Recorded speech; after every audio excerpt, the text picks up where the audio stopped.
पिछले साल यानी कि 18 जुलाई 2024 को वजीरेक्स हैक हुआ था। कितनी बड़ी हैकिंग वजीरेक्स के साथ हुई थी। यूजर्स का पैसा अभी तक फंसा हुआ है, कोई जवाब नहीं आ रहा है, कोई क्लैरिटी नहीं आ रही है। एंड ऐसे में फिर से इस साल एक और झटका लगा। अभी CoinDCX 19 जुलाई 2025 को यानी कि ठीक एक साल के बाद CoinDCX हैक हो गया।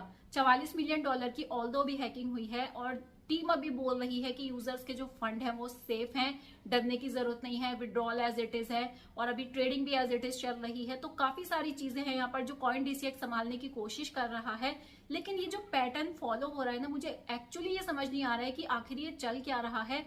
क्या कोई जानबूझ के इंडियन क्रिप्टो एक्सचेंजेस को टारगेट यहाँ पर कर रहा है? लास्ट टाइम वजीरेक्स के साथ हुआ और इस साल बिल्कुल एक साल और एक दिन के बाद सेम चीजें यहाँ पर CoinDCX के साथ हो रही हैं। तो क्या यहाँ पर कुछ ऐसा प्लान चल रहा है जो शायद हम लोग नहीं जानते हैं, या फिर जो मेजर कंसर्न लेकर आता है सिक्योरिटी ब्रीच को लेकर?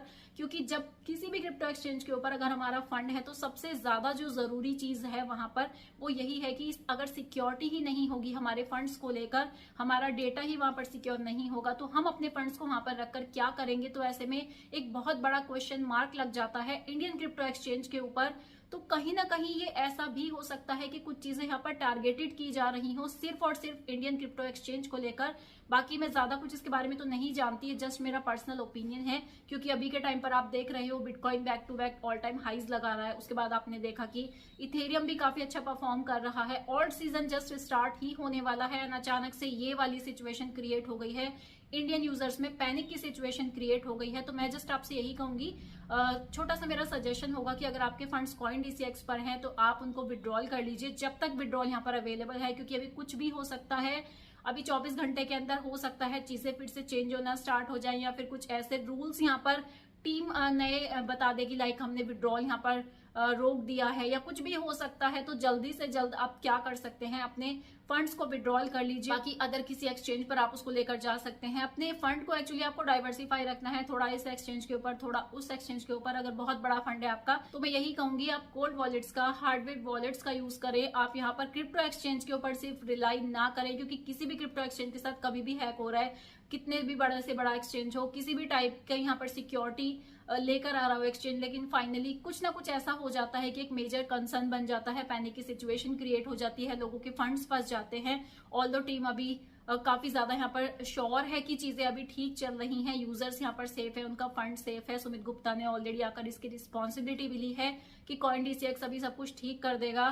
कुछ भी यहाँ पर ऐसा नहीं हो रहा है कि जो पैनिक की सिचुएशन हो, लेकिन फिर भी हमें खुद से अपनी चीजों को सिक्योर रखना है, खुद के लिए रिस्पॉन्सिबिलिटी लेनी है कि अगर हमारे फंड सेफ रहे तो उसके लिए हमारी रिस्पॉन्सिबिलिटी सबसे पहली बनती है कि हम उनको एक अच्छे एक्सचेंज के ऊपर लेकर जाएं। वीडियो के डिस्क्रिप्शन में मैंने एक लिंक दिया है, वहां पर आप अदर एक्सचेंज भी ट्राई कर सकते हैं। कुछ नॉन KYC एक्सचेंज है जिन पे आप अपने फंड्स को रख सकते हैं और जब चीजें ठीक हो जाए आप वापस से चाहे तो इंडियन एक्सचेंज को यूज कर सकते हो। मैं पर्सनली काफी कम यूज करती हूँ इंडियन एक्सचेंजेस को, क्योंकि मुझे यहाँ पर कहीं ना कहीं सिक्योरिटी मेजर्स बहुत ज्यादा डेंजरस लगते हैं, तो इस वजह से मैं थोड़ा सा अवॉइड करती हूँ। बाकी आपका खुद का डिसीजन है, मेरा कोई पर्सनल आपसे एडवाइस नहीं है कि आप ये एक्सचेंज यूज करो या पार्टिकुलरली वो एक्सचेंज यूज करो। जो आपको ठीक लगे वो एक्सचेंज आप यूज करो, जस्ट अपने फंड को आपको सिक्योर रखना है। और यही कहूंगी, डाइवर्सिफाई करना अपने फंड को सबसे बड़ी सिक्योरिटी है।